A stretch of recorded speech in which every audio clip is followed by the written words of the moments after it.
Assalamualaikum warahmatullahi wabarakatuh. Perkenalkan saya Eka Stiani Mutia, NIM 721141918 dari Akuntansi Internasional 2019. Di sini saya akan mempresentasikan mengenai evaluasi dan pengembangan sistem. Pendekatan sistem. Pendekatan sistem atau system approach adalah serangkaian langkah-langkah pemecahan masalah yang memastikan bahwa suatu masalah telah dipahami, solusi-solusi alternatif telah dipertimbangkan, dan bahwa solusi yang dipilih berhasil. Urutan-urutan langkah. Terdapat 3 upaya dan 10 langkah. Upaya yang pertama yaitu upaya persiapan. Terdapat 3 langkah. Langkah pertama melihat perusahaan sebagai suatu sistem. Langkah kedua mengenal sistem lingkungan. Langkah ketiga mengidentifikasi subsistem perusahaan. Kemudian upaya yang kedua yaitu upaya definisi. Terdapat 2 langkah. Langkah keempat melanjutkan dari tingkat sistem ke tingkat subsistem. Langkah kelima menganalisis bagian-bagian sistem dalam suatu urutan-urutan tertentu.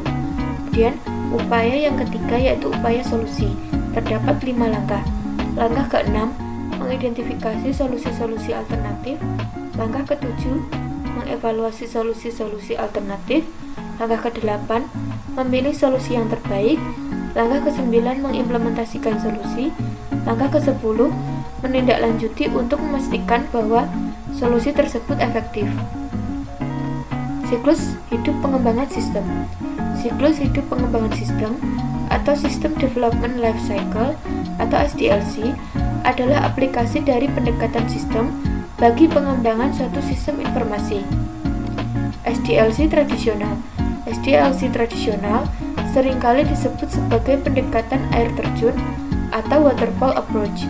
Aktivitas ini memiliki aliran satu arah menuju ke penyelesaian proyek. Prototyping. Prototype adalah satu versi dari sebuah sistem potensial yang memberikan ide bagi para pengembang dan calon pengguna bagaimana sistem akan berfungsi dalam bentuk yang telah selesai. Prototyping adalah proses dari pembuatan prototipe. Jenis-jenis prototipe. Yang pertama yaitu prototipe evolusioner. Prototipe evolusioner terus-menerus disempurnakan sampai memiliki seluruh fungsionalitas yang dibutuhkan pengguna dari sistem yang baru. Prototipe ini kemudian dilanjutkan produksi.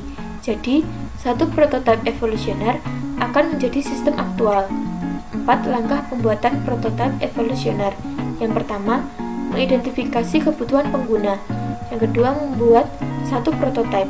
Yang ketiga, menentukan apakah prototipe dapat diterima. Yang keempat, menggunakan prototipe. Kemudian jenis prototipe yang kedua yaitu prototipe persyaratan. Prototipe persyaratan dikembangkan sebagai satu cara untuk mendefinisikan persyaratan-persyaratan fungsional dari sistem baru ketika pengguna tidak mampu mengungkapkan dengan jelas apa yang mereka inginkan. Dengan meninjau prototipe persyaratan, seiring dengan ditambahkannya fitur-fitur, pengguna akan mampu mendefinisikan pemrosesan yang dibutuhkan dari sistem yang baru. Ketika persyaratan ditentukan, prototipe persyaratan telah mencapai tujuannya dan proyek lain akan dimulai untuk pengembangan sistem baru. Oleh karena itu, suatu prototipe persyaratan tidak selalu menjadi aktual. Langkah-langkah membuat prototipe persyaratan. Yang pertama, membuat kode sistem baru. Yang kedua, menguji sistem baru. Yang ketiga, menentukan apakah sistem yang baru dapat diterima. Yang keempat, membuat sistem baru menjadi sistem produksi. Pengembangan aplikasi cepat. Pengembangan aplikasi cepat atau Rapid Application Development atau RAD adalah kumpulan strategi, metodologi, dan alat terintegrasi yang terdapat di dalam suatu kerangka kerja yang disebut rekayasa informasi.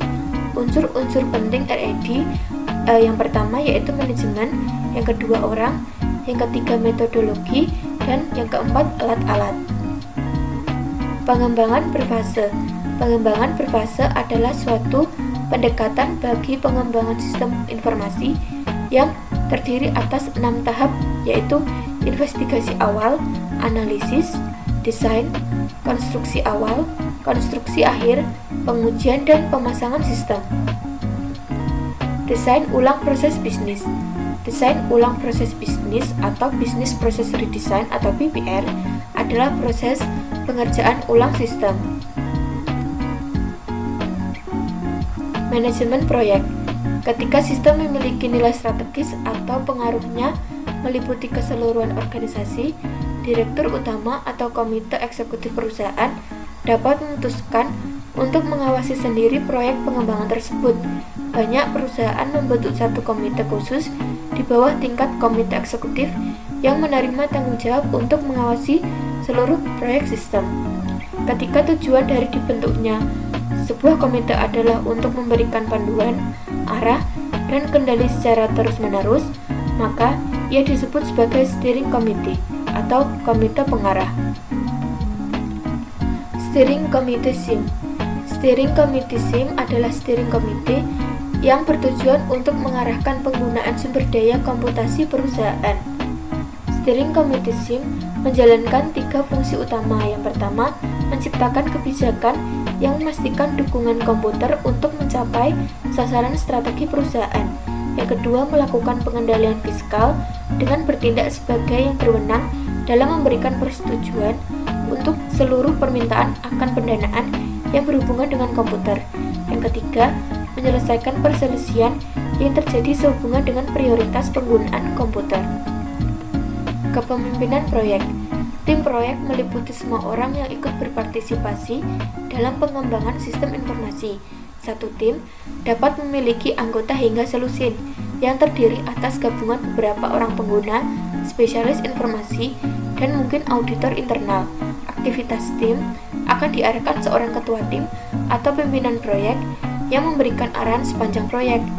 Tim proyek ini biasanya akan dibubarkan ketika implementasi telah selesai dilaksanakan. Sekian presentasi dari saya, kurang lebihnya mohon maaf. Wassalamualaikum.